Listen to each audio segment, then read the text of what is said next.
अंगना में लिपि देली माड़ो छावई हो, अंगना में लिपि देहली माड़ो छावई हो।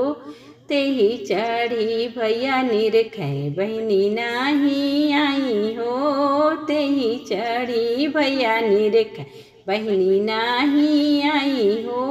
आवती बाटी प्रभु जी आवती बहिनी दुलारी तोहरी, आवती बाटी प्रभु जी आवती बाटी तुहरी ही बहिनी दुलारी जी।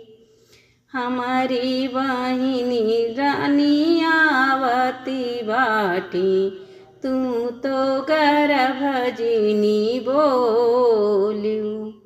आवहु ये ननदी आवहु ननदी, आवहु गाई सुनावहु।